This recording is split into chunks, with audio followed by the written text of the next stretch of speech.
Hi,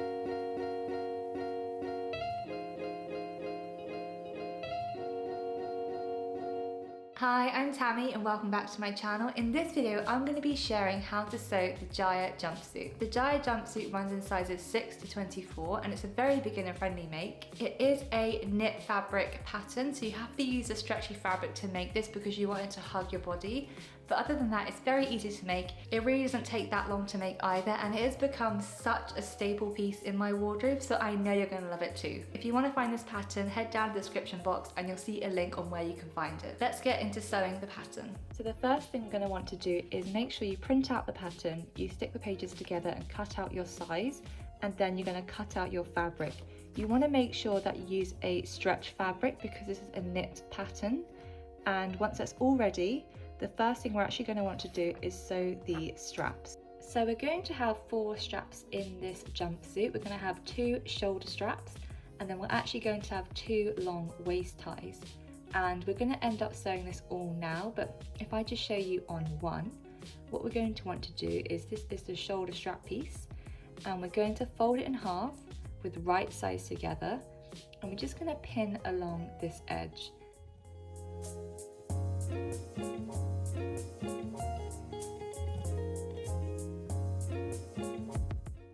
So now the strap is pinned, what we're going to want to do is, if you're using an overlocker, you're just going to go and overlock this edge, or if you're using a sewing machine, you're going to want to use a stretch stitch like a zigzag and sew using a 1/4 inch seam allowance all along this end. And then we're going to repeat that exact same process for these straps as well.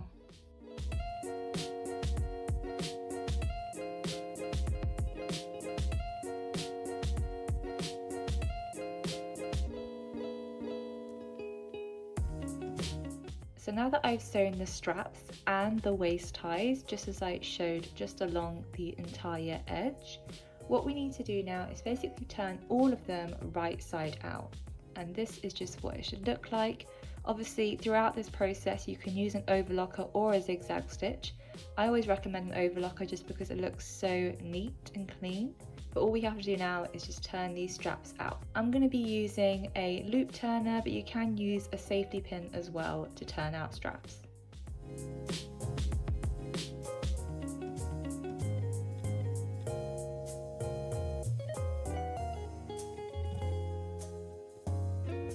So this is what the straps look like now that they're all turned right side out, and the waist ties are turned right side out also. Now it's optional, but if you want to, what you can do is also press these now that these are finished. I don't think it's 100% necessary to press these because it is stretchy fabric, but if you are looking for a much smoother finish, you can definitely go ahead and press these.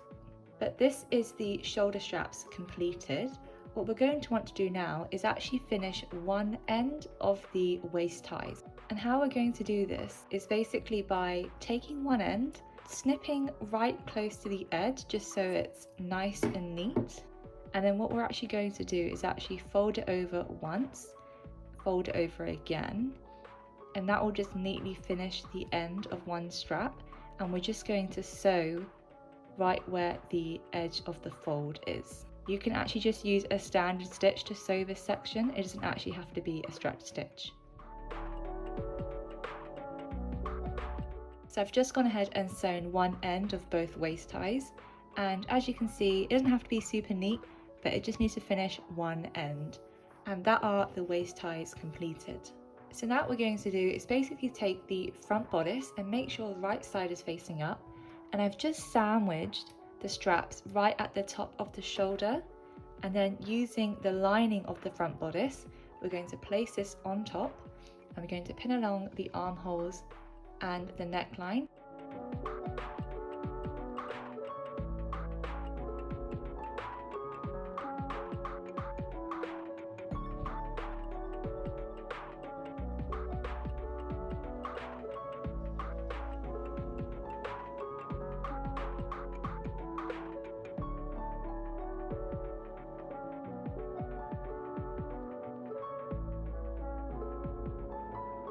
So now that we've pinned the front bodice, lining and main fabric together, and we sandwiched the straps in between, we're going to sew along the entire armhole across here all the way down the neckline, across here, and all the way back down this armhole.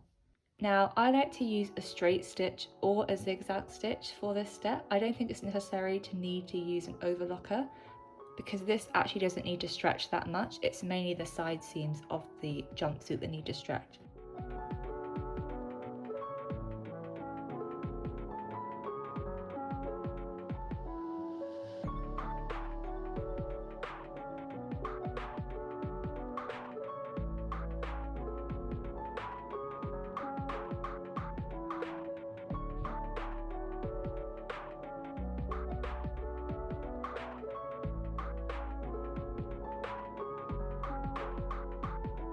So this is what the front bodice looks like now that we've just sewn the armholes and the neckline.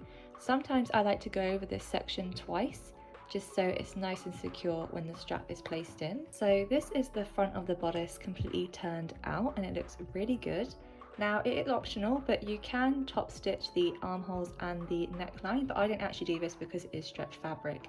And especially if you're using the same lining and main fabric, it doesn't really matter if it slightly shows on the right side. But now that the front bodice is done, it's time to look at the back bodice. Now this is what the back bodice should look like. You'll have two of these, the lining and the main. And what we're going to want to do is pin along the entire armhole and the neckline, but this time we're going to leave the shoulder seams completely open and free.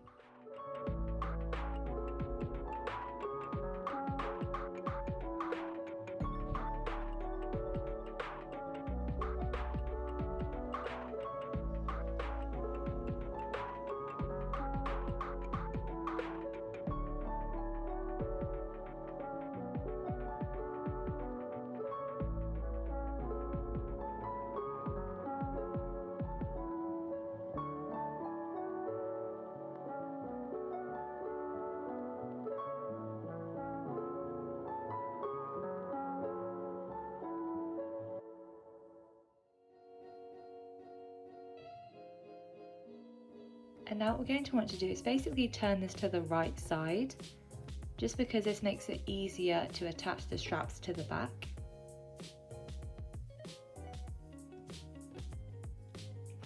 And now we're going to take the front bodice piece and we're going to lie the wrong side facing up, so the right side is facing down. Now taking the back piece, I'm just going to lay this on top of this and I'm going to make sure that the right side of the back piece is facing up. And what we're going to do is essentially just push the strap through this hole, and then we're going to use our fingers to kind of guide it through. And as you can see, the strap is at this end and we're just going to pull it out slightly,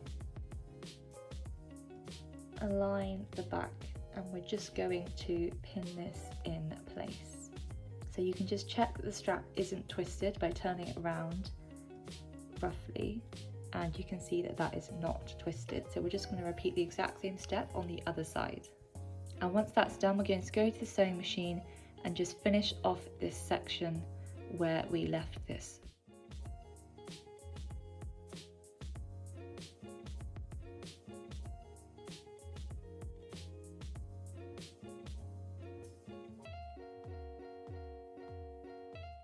So now that that is sewn, we're just going to snip the ends so it reduces any bulk. And we're just going to turn the whole thing to the right side.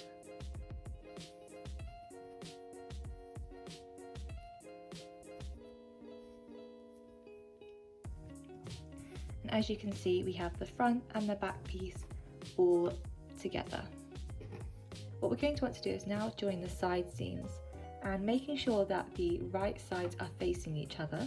We're just going to take one side, align the lining, and then we're going to open the front out and go around and get the other piece of the back, and it's just going to open out like that. So it is a bit confusing, but basically this will mean that one side will have the lining and one side will have the main fabric. And we're just going to pin along this edge.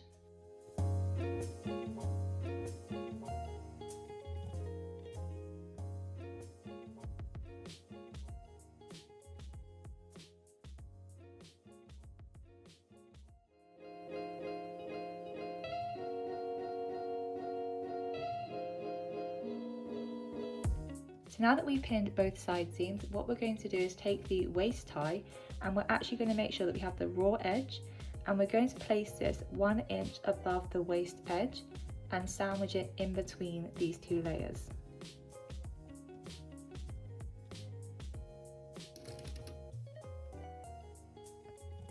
And just pin that in place, as you can see.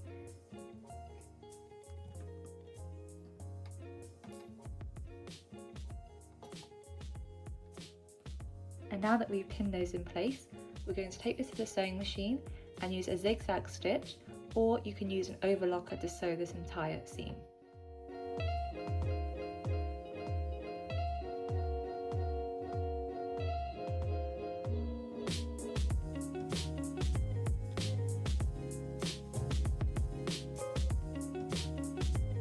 So this is what the top looks like now that we've sandwiched in the waist ties and sewed the side seams. And what we're going to do is just pull the whole thing to the right side out.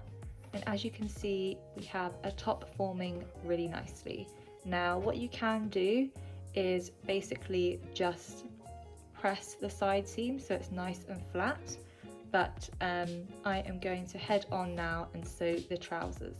So now what we're going to want to do is take the back trouser, and you'll notice that the back trouser has darts, and we're going to sew these darts on both of the back trousers.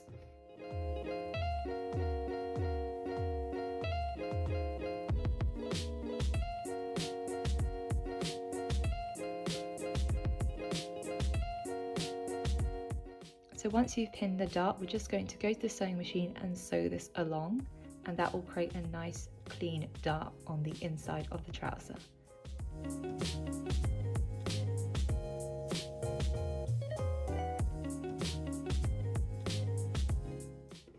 So this is what the dart looks like now that we've sewn that, and we're just going to want to place the right side of the back trouser facing up, and then we're going to place the right side of the front trouser facing down, which means both right sides are touching.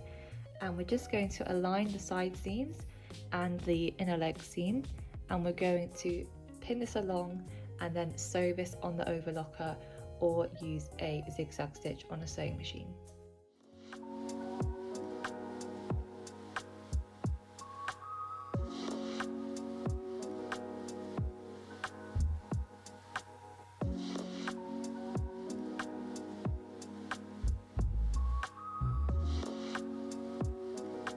As you can see, we pinned the inner leg seam and the side seam, and this is again the front and back trouser together with right sides facing, and we're just going to sew this at the sewing machine or overlocker, and then we're going to repeat this exact same process for the other leg.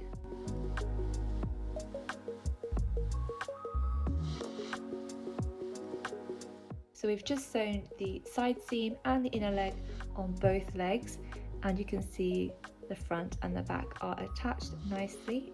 All we have to do now is basically turn one leg inside out.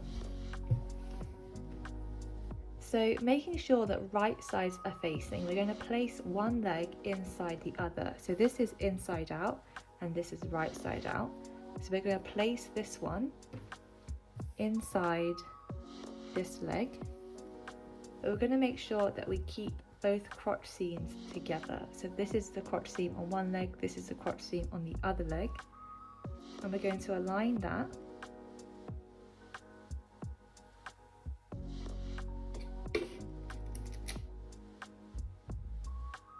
and pin that in place. And then you're just going to basically go around the whole crotch seam, the front and the back, and pin this along.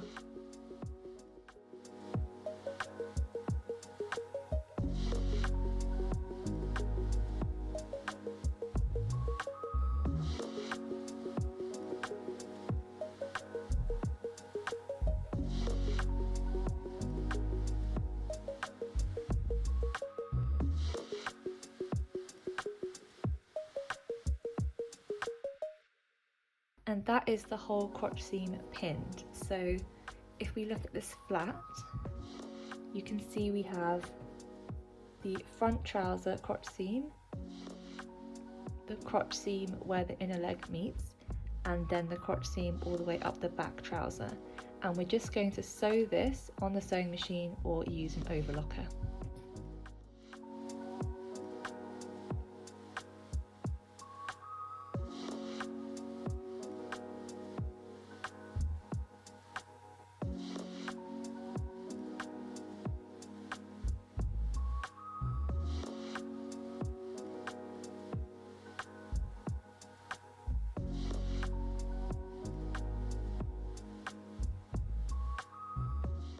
So this is what the crotch seam should look like now that you've sewn it, and if you just turn the whole trouser right side out, you'll see the pants taking shape.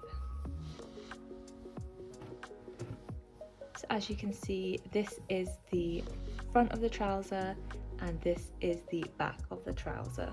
So now the trouser is complete, we're actually going to attach the bodice to the trouser at the waist seam. So this is what the waist edge should look like now that we've pinned it all along. And all we have to do now is take this to the overlocker and finish the seam, or you can use a zigzag stitch.